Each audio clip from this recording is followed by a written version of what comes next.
Hai, Assalamualaikum semua. Kami The Ladies dari kumpulan 2 ingin membentangkan tentang kebaikan dan keburukan penggunaan telefon bimbit pada masa kini dalam kalangan remaja.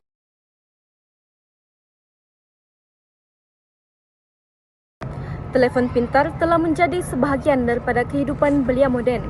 Namun dengan kecanggihan teknologi ini, satu fenomena yang semakin membimbangkan telah muncul, iaitu ketagihan telefon pintar. Fenomena ini bukan sahaja menjejaskan gaya hidup remaja, malah turut menjejaskan kesihatan fizikal, emosi dan sosial mereka.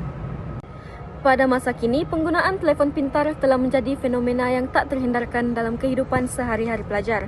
Meskipun memberikan banyak manfaat dalam akses informasi dan komunikasi, penggunaan telefon pintar juga membawa konsekuensi negatif yang perlu dipertimbangkan secara serius. Dengan perkembangan teknologi, telefon pintar telah menjadi alat yang sangat penting bagi pelajar dalam menjalani kehidupan sehari-hari mereka. Di satu sisi, penggunaan telefon pintar memberikan akses mudah dan cepat ke pelbagai informasi yang dapat meningkatkan pembelajaran mereka. Pelajar dapat mencari referensi, membaca e-book dan menggunakan aplikasi pendidikan yang memperkaya pengalaman belajar mereka. Selain itu, penggunaan telefon pintar memudahkan komunikasi dengan teman sebaya, guru dan keluarga melalui panggilan suara, pesan teks dan media sosial. Namun, di sebalik kebaikan yang ditawarkan oleh telefon pintar, terdapat juga keburukan dan kesan negatif yang perlu diberi perhatian. Penggunaan telefon pintar yang berlebihan boleh mengalih perhatian pelajar daripada belajar dan merosakkan produktiviti mereka. Terperangkap dalam permainan dalam talian, media sosial atau kandungan yang menghiburkan pelajar boleh mengalami gangguan dalam fokus dan motivasi mereka untuk belajar. Selain itu, penggunaan yang berlebihan juga boleh mengakibatkan kebergantungan dan ketagihan, mengganggu keseimbangan hidup dan memberi kesan negatif kepada kesihatan mental dan fizikal pelajar. Dalam pembentangan ini, kita akan mengkaji secara mendalam kebaikan dan keburukan penggunaan telefon pintar dalam kalangan pelajar masa kini. Melalui pemahaman mendalam tentang impak positif dan negatif yang berkaitan, diharapkan kita dapat mencari penyelesaian dan strategi yang tepat dalam mengoptimumkan faedah telefon pintar sambil mengatasi masalah yang ditimbulkan. Perkara ini akan dijelaskan dengan lebih terperinci oleh pembentang seterusnya. Silakan. Terdapat 3 objektif yang akan diuraikan, yaitu yang pertama, mengenal pasti faktor penggunaan telefon bimbit. Yang kedua, menjelaskan kesan positif dan negatif penggunaan telefon bimbit. Dan yang terakhir, mencadangkan langkah-langkah untuk mengurangkan ketagihan penggunaan telefon bimbit. Oke, selamat menyaksikan. Seterusnya, saya akan membentangkan faktor-faktor penggunaan telefon bimbit dalam kalangan pelajar. Terdapat 3 faktor utama dalam penggunaan telefon bimbit.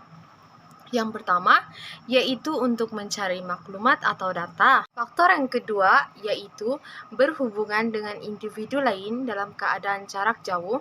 Dan yang ketiga, yaitu menguruskan urusan secara dalam talian.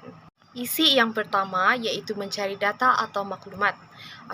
Sebagai seorang pelajar, sudah tentu pelajar akan menggunakan telefon bimbit mereka untuk mengakses internet ataupun melayari Google untuk mencari data maupun maklumat berkaitan dengan assignment yang diberikan. Mengulas isi kedua, dengan adanya telefon bimbit, ini dapat membantu seorang pelajar berhubung dengan individu yang berada dalam keadaan jarak jauh. Sebagai contoh, seorang pelajar perantauan yang berada di Semenanjung. Dengan adanya telepon, mereka boleh memvideo call, berchat dengan keluarga mereka, rakan-rakan yang berada dalam keadaan jarak jauh. Faktor yang terakhir, yaitu dapat memudahkan urusan seharian secara dalam talian. Pelajar tidak perlu membawa dompet ataupun duit cash kerana dalam telefon bimbit sudah ada aplikasi BOOS, kod QR. Secara tidak langsung, kesannya kita dapat menjimatkan masa dengan hanya men-scan sahaja. Antara kesan positif penggunaan telefon bimbit dalam kalangan pelajar ialah mereka dapat mencari sumber rujukan tambahan untuk tujuan pembelajaran mereka. Pengetahuan seperti cara menguruskan keuangan dan pengalaman bekerja adalah antara pengetahuan yang boleh didapati di atas talian dengan menggunakan telefon bimbit yang tidak boleh didapati di sekolah.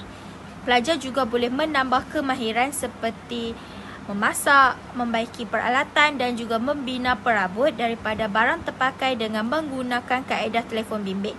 Secara tidak langsung, situasi ini membuka minda pelajar terhadap pembelajaran di luar bilik darjah yang lebih interaktif dan juga memberi keseronokan kepada mereka yang berminat.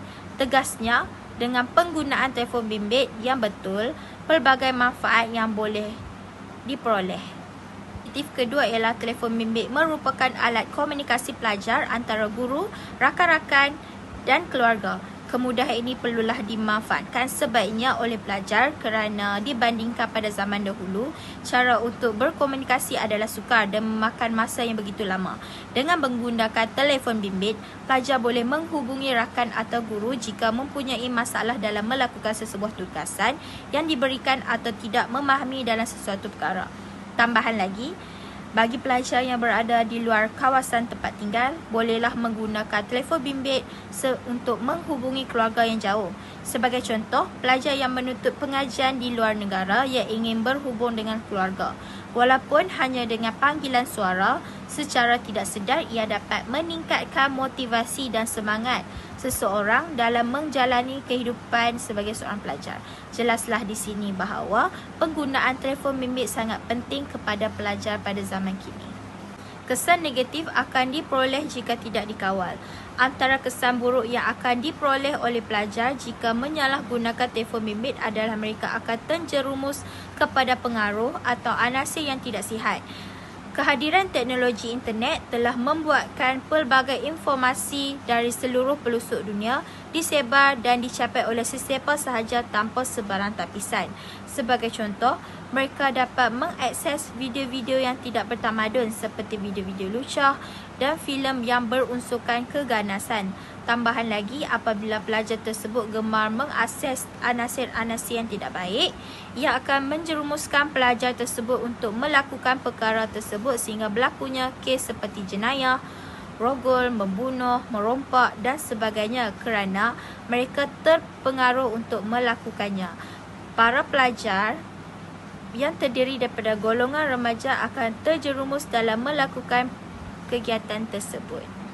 Kesan negatif yang terakhir ialah menjejaskan kesihatan pelajar, khususnya kesihatan mata, mental dan fizikal kerana telefon bimbit akan memancarkan cahaya yang terang apabila kerap menatap skrin telefon, terutama pada waktu malam, sehingga menyebabkan pelajar pada era kini banyak menggunakan cermin mata kerana telah mengalami rabun. Tambahan lagi, penggunaan telefon bimbit yang kerap akan menyumbang kepada penyakit yang kronik seperti sakit kepala, mual kerana mata mereka terlalu fokus kepada satu sudut pencahayaan sahaja. Selain itu, penggunaan telefon bimbit tanpa kawalan juga akan menyebabkan kemalangan. Hal ini dikatakan kerana ramai pelajar kini sudah banyak memiliki telefon bimbit sendiri menyebabkan mereka tidak mampu untuk merenggangkan telefon itu kerana terlalu obses. Sehingga kan ketika menunggang motosikal juga mereka masih memegang telefon sehingga berlakunya kemalangan di jalan raya. Selain itu, saya akan membentangkan tentang langkah menangani penggunaan telefon bimbit dalam kalangan pelajar. Langkah pertama ialah peranan ibu bapa, di mana ibu bapa harus menunjukkan sikap yang baik ketika menggunakan telefon bimbit. Misal kata, ibu bapa tidak kerap menggunakan telefon bimbit ketika berkomunikasi dengan kanak-kanak. Ibu bapa juga perlu sentiasa mengawasi masa penggunaan telefon bimbit kanak-kanak dengan cara menetapkan waktu penggunaan telefon bimbit untuk mereka. Perkara ini mampu menangani permasalahan ketagihan telefon bimbit dalam kalangan kanak-kanak, terutamanya pelajar. Kata pepatah, mencegah lebih baik daripada mengobati. Bahkan ibu bapa juga perlu memainkan peranan dengan sering menasihati kanak-kanak untuk menggunakan telefon bimbit dengan bijak, seperti menggalakkan mereka menggunakan telefon bimbit untuk tujuan pembelajaran sahaja. Dalam pada masa yang sama, mencegah pengaruh negatif dan kesan buruk sekiranya penggunaan telefon bimbit tidak dikawal dalam kalangan pelajar. Dengan itu, anak-anak akan menggunakan telefon bimbit dengan bijak sekiranya ibu bapa menunjukkan contoh dan nasihat yang baik. Oleh itu, peran ibu bapa sangat penting dalam menangani isu ini kerana pelajar akan mempelajari sesuatu bermula dari rumah dan ibu bapa yang akan menjadi contoh terbaik bagi mereka. Kedua ialah peranan pihak sekolah, di mana pihak sekolah perlu mengadakan program-program yang menarik perhatian pelajar dan mendorong mereka untuk terlibat dalam kegiatan tersebut. Dengan adanya program menarik seperti olahraga, kesenian, atau kegiatan sosial lainnya akan mempengaruhi pelajar untuk mengikuti program tersebut, sekaligus mengurangkan minat pelajar untuk menggunakan telefon bimbit. Bukan itu sahaja, pihak sekolah juga perlu memainkan peranan dengan menunjukkan contoh yang baik kepada pelajar ketika menggunakan telefon bimbit. Contohnya, guru tidak menggunakan telefon bimbit ketika berada di kawasan sekolah. Perkara tersebut adalah untuk menunjukkan kepada pelajar betapa pentingnya memberikan perhatian penuh ketika pembelajaran sedang berlangsung. Tambahan pula, pihak sekolah juga perlu mengetatkan peraturan membawa telefon ke sekolah dalam kalangan pelajar bagi membendung isu penggunaan telefon bimbit di dalam kelas semasa proses pembelajaran. Pihak sekolah perlu merampas dan menahan telefon bimbit pelajar semasa waktu pembelajaran berlangsung. Dengan mengetatkan peraturan sekolah, pelajar akan berasa takut untuk membawa telefon semasa proses pembelajaran di sekolah. Oleh hal yang demikian, pelajar akan cenderung untuk tidak sering menggunakan telefon bimbit sama ada ketika berada di luar sekolah ataupun ketika berada di sekitar sekolah.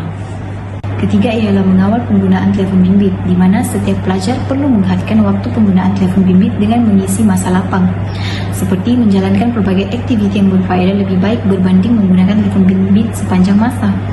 Apabila pelajar mengisi masa lapang dengan perkara yang lebih menyeronokkan, mereka akan kurang menggunakan telefon bimbit.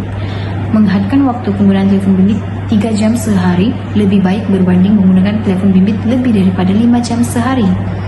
Pelajar perlu menetapkan masa untuk menggunakan telefon bimbit dalam aktiviti sehari. Misalnya, pelajar menetapkan jam loceng dalam telefon bagi mengingatkan diri sendiri tentang had masa penggunaan telefon. Hal ini kerana telefon bimbit adalah satu teknologi yang sering digunakan oleh setiap pelajar pada masa kini untuk kegunaan pembelajaran. Namun, pelajar juga perlu sentiasa berwaspada dalam penggunaan telefon bimbit kerana ianya mampu melalaikan pelajar. Menggunakan peluang bermain telefon bimbit dengan sebaiknya mampu menangani isu ketagihan penggunaan telefon bimbit dalam kalangan pelajar. Oleh itu, pelajar haruslah sentiasa mengetahui masa penggunaan telefon bimbit dengan betul. Kesimpulannya, penggunaan telefon pintar dalam kalangan remaja memberikan 1001 faedah kepada sesiapa sahaja yang menggunakannya. Tetapi, sebagai pengguna, kita perlulah bijak menggunakan gadget atau alat yang dicipta dalam dunia serba canggih ini dengan cara yang betul. Jika tidak digunakan untuk kebaikan, perkara ini mampu merosakkan masa depan dan fikiran remaja itu sendiri. Sewajarnya, golongan remaja yang merupakan tonggak negara pada masa hadapan lebih bijak dalam memikirkan pro dan kontra sesuatu perkara sebelum melakukannya. Bak peribahasa, tepuk dada, tanya selera.